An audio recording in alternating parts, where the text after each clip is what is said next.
महेंद्र सिंह ने अपनी पत्नी कमला के कमरे में झांक कर देखा। अंदर पास पड़ोस की 5-6 महिलाएं बैठी थीं।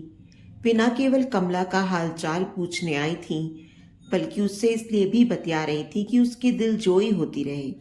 जब से कमला फालिज की शिकार हुई थी, मोहल्ले के जान पहचान वालों ने अपना यह रोज का क्रम बना लिया था कि 2-4 की टोलियों में सुबह से शाम तक उसका मन बहलाने के लिए उसके पास मौजूद रहते थे। पुरुष नीचे बैठक में महेंद्र सिंह के पास बैठ जाते थे और औरतें ऊपर कमला के कमरे में फर्श पर बिछी दरी पर विराजमान रहती थीं। वे लोग कमला एवं महेंद्र की प्रत्येक छोटी बड़ी जरूरतों का ध्यान रखते थे।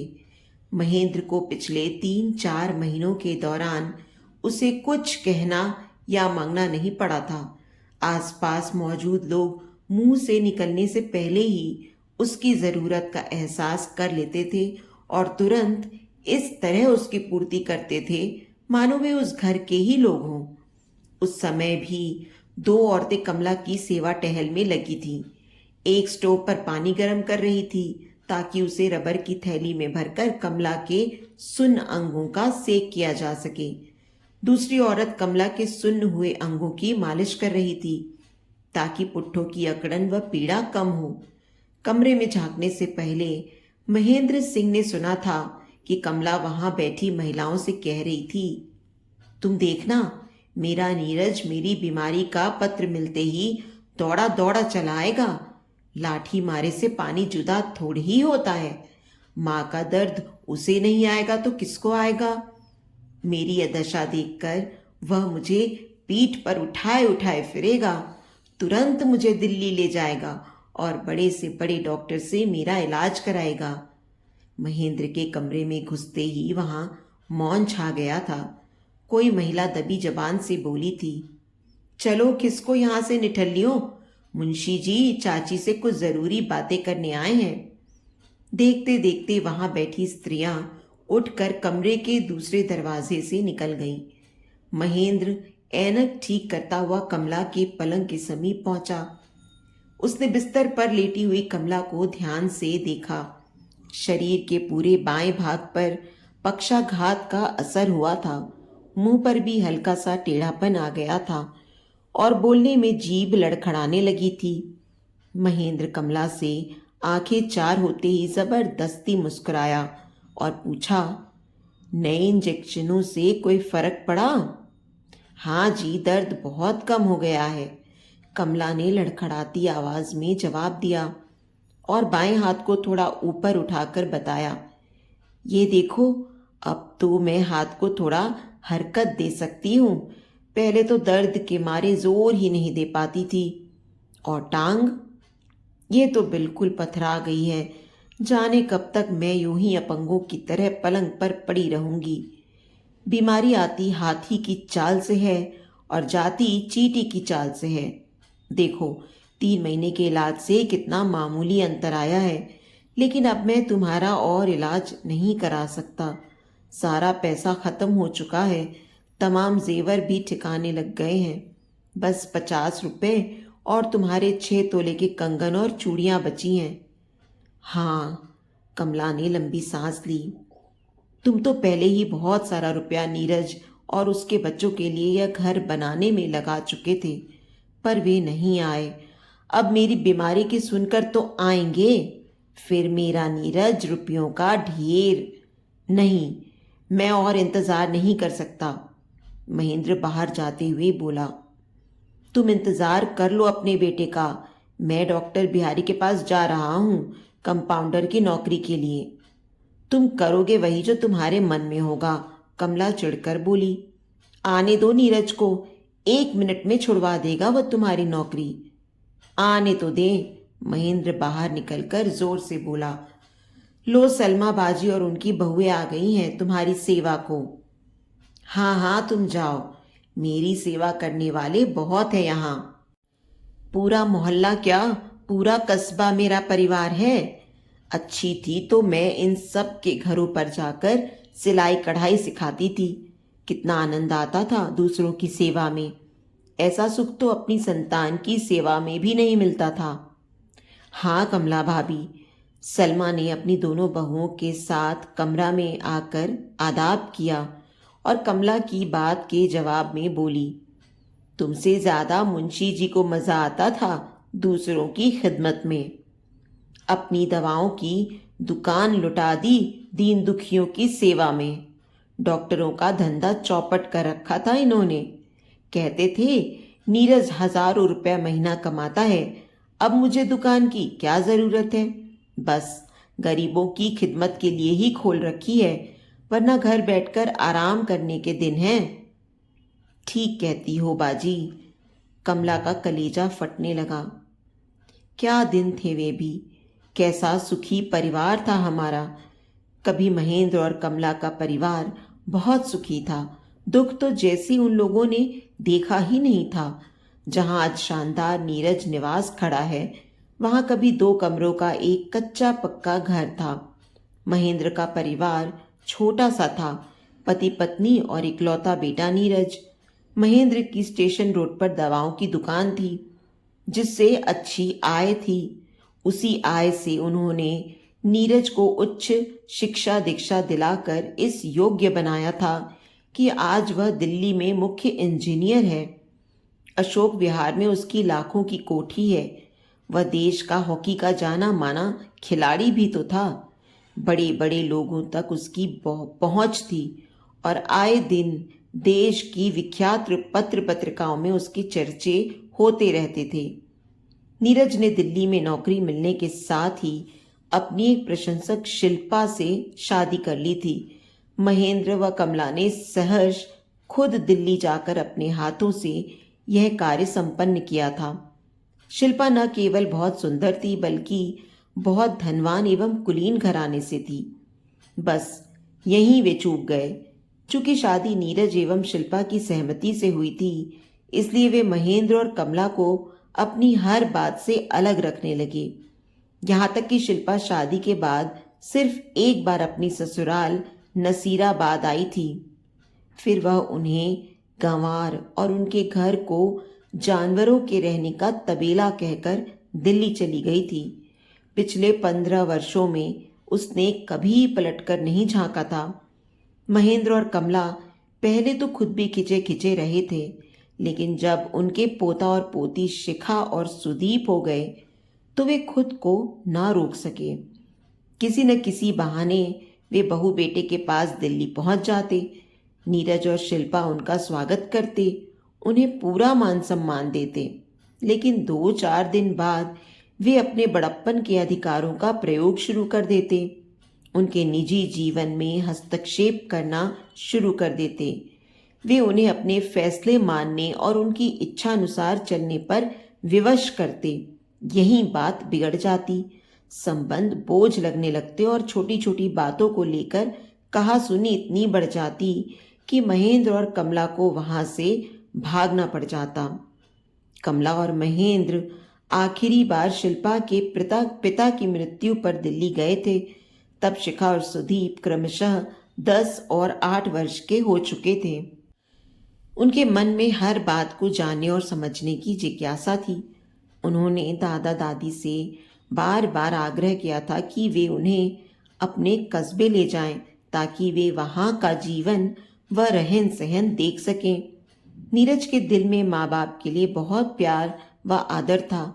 उसने घर ठीक कराने के लिए शिल्पा से छिपा कर माँ को 10,000 रुपये दे दिए, ताकि शिल्पा को बच्चों को लेकर वहां जाने में कोई आपत्ति न हो। परंतु कमला की असावधानी से बात खुल गई। सास बहू में महाभारत छिड़ गया और एक दूसरे की शक्ल न देखने की सौगंध खा ली गई। परंतु नसीराबाद पहुंचते ही कमला का क्रोध शांत हो गया। वह पोता पोती और नीरज को नसीराबाद लाने के लिए मकान बनवाने लगी। गृह प्रवेश के दिन वे नहीं आए तो कमला को ऐसा दुख पहुंचा कि वह पक्षाघात का शिकार हो गई और अब कमला को चारों ओर अंधेरा ही अंधेरा दिख रहा था। महेंद्र डॉक्टर बिहारी के यहाँ से लौटा तो अंधेरा हो चुका था, पर घर का दृश्य देखकर वह हक्का बक्का रह गया। कमला का कमरा अड़ोस पड़ोस के लोगों से भरा हुआ था। कमला अपने पलंग पर रखी नोटों की गड्डियां उठा उठा कर एक अजनबी आदमी पर फेंकती हुई चीख रही थी। ले जाओ इनको मेरे पास से और उससे कहना, ना मुझे इनकी जरूरत है ना उसकी। आदमी नोट उठाकर बौखलाया हुआ बाहर आ गया था। उसे भीतर खड़े लोगों ने जबरदस्ती बाहर धकेल दिया था। कमरे से कई कई तरह की आवाजें आ रही थी। जाओ भाई साहब जाओ, देखते नहीं ये कितनी बीमार हैं। रक्तचाप बढ़ गया तो फिर कोई नई मुसीबत खड़ी हो जाएगी। जल्दी निकालो इन्हें यहाँ से। और दो लड़के उस आदमी को बाजुओं से पकड़कर जबरदस्ती बाहर ले गए। वह अजनबी महेंद्र से टकराता टकराता बचा था। महेंद्र ने भी गुस्से में पूछा था, कौन हो तुम? मैं नीरज का निजी सहायक हूँ, जगदीश। साहब ने ये 50,000 रुपये भेजे हैं और यह पत्र। महेंद्र ने नोटों को तो नहीं छुआ, लेकिन जगदीश के हाथ से पत्र ले लिया। पत्र को पहले ही खोला जा चुका था और शायद पढ़ा भी जा चुका था। महेंद्र ने तत्काल फटे लिफाफे से पत्र निकालकर खोला। पत्र नीरज ने लिखा था, पूज्य पिताजी एवं माताजी सादर प्रणाम। आपका पत्र मिला। माताजी के बारे में पढ़कर बहुत दुख हुआ। मन तो करता है कि उड़कर आ जाऊं, मगर मजबूरी है। शिल्प और बच्चे इसलिए नहीं आ सकते क्योंकि वे परीक्षा की तैयारी में लगे हैं। मैं एशियाड के कारण इतना व्यस्त हूँ कि दम लेने की भी फुर्सत नहीं है। बड़ी मुश्किल से समय निकालकर ये चंद पंक्तियाँ लिख रहा हूँ। मैं समय मिलते ही आऊँगा। फिलहाल अपने सहायक को 50,000 रुपये देकर भेज रहा हूँ ताकि माँ का उचित इलाज हो सके। आपने लिखा है कि आपने हर तरफ से पैसा समेटकर नए मकान के निर्माण में लगा दिया है। जो बचा माँ की बीमारी खा गई। यह आपने ठीक नहीं किया। बेकार मकान बनवाया। हम लोगों के लिए वह किसी काम का नहीं है। हम कभी नसीराबाद आकर नहीं बसेंगे। माँ की बीमारी पर भी व्यर्थ खर्च किया। पक्षाघात के रोग का कोई इलाज नहीं है। मैंने कई विशेषज्ञ डॉक्टरों से पूछा है, उन सब का यही कहना है, माँ को अधिकाधिक आराम दें, यही इलाज है इस रोग का। माँ को दिल्ली लाने की भूल तो कभी ना करें। यात्रा उनके लिए बहुत कष्टदायक होगी। रक्तचाप बढ़ गया तो दूसरा आक्रमण जानलेवा सिद्ध होगा। एक्यूपंक्चर विधि से भी इस रोग में कोई लाभ नहीं होता, सब धोखा है। महेंद्र इससे आगे ना पढ़ सका। उसका मन हुआ कि उस पत्र को लाने वाले के मुंह पर दे मारे, लेकिन उसमें उसका क्या दोष था। उसने बड़ी कठिनाई से अपने को संभाला और जगदीश को पत्र लौटाते हुए कहा, आप उससे जाकर वही कहिए जो उसे जन्म देने वाली ने कहा है। मेरी तरफ से इतना और जोर दीजिए कि हम तो उसके लिए मरे हुए ही थे, आज से वह हमारे लिए मर गया। काश वह पैदा होते ही मर जाता। जगदीश सिर झुकाकर चला गया। महेंद्र कमला के कमरे में घुसा। उसने देखा कि वहां सब लोग मुस्कुरा रहे थे। कमला की आंखें भीग रही थीं, लेकिन उसके होठ बहुत दिनों के बाद हंसना चाह रहे थे। महेंद्र ने कमला के पास जाते हुए कहा, तुमने बिल्कुल ठीक किया कमला। तभी बिजली चली गई। कमरे में अंधेरा छा गया। कमला ने देखा कि अंधेरे में खड़े लोगों की परछाइयां उसके समीप आती जा रही हैं। कोई चिल्लाया, अरे कोई मोमबत्ती जलाओ। नहीं, कमरे में अंधेरा रहने दो। कमला तत्काल चीख उठी, यह अंधेरा मुझे अच्छा लग रहा है। कहते हैं कि अंधेरे में साया भी साथ छोड़ देता है, मगर मेरे चारों तरफ फैले अंधेरे में तो साए ही साए हैं। मैं हाथ बढ़ाकर इन सायों का सहारा ले सकती हूँ। कमला ने पास खड़े लोगों को छूना शुरू किया। अब मुझे अंधेरे से डर नहीं लगता। अंधेरे में भी कुछ साए हैं जो धोखा नहीं है। ये मेरे साए नहीं बल्कि मेरे अपने हैं, मेरे असली संबंधी, मेरा सहारा। यह तुम हो ना जी? हाँ कमला, यह मैं हूँ, महेंद्र ने भर्राई आवाज में कहा। तुम्हारे अंधेरों का भी साथी तुम्हारा साया। तुम नौकरी करना डॉक्टर बिहारी की, रोगियों की सेवा करना। अपनी संतान से भी ज्यादा सुख मिलता है परोपकार में। मुझे संभालने वाले यहाँ मेरे अपने बहुत हैं। मैं निचली मंजिल पर सिलाई स्कूल खोल लूंगी। मेरे कंगन और चूड़ियां बेचकर सिलाई की कुछ मशीनें ले आना और पहियों वाली एक कुर्सी ला देना। कमला, हाँ जी, मेरा एक हाथ तो चलता है। ऊपर की मंजिल किराए पर उठा देना। वह पैसा भी मैं अपने इन परिवार वालों की भलाई पर खर्च करना चाहती हूँ।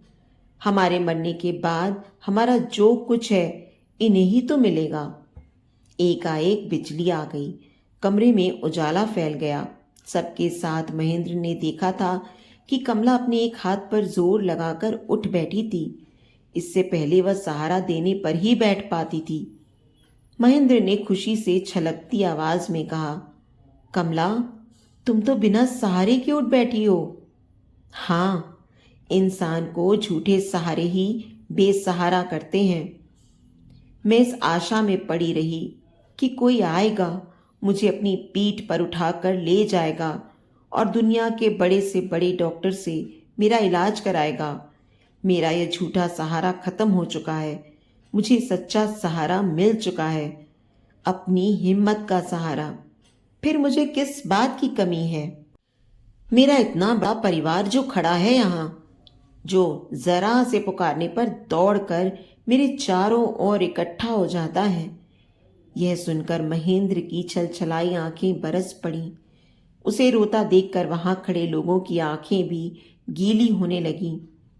महेंद्र आंसुओं को पोंछते हुए सोच रहा था, ये कैसे दुख हैं जो बूंद बनकर मन की सीप में टपकते हैं और प्यार व त्याग की गर्मी पाकर खुशी के मोती बन जाते हैं। तो दोस्तों, उम्मीद करती हूँ कि हमारी एक कहानी आपको दिल से छू गई होगी।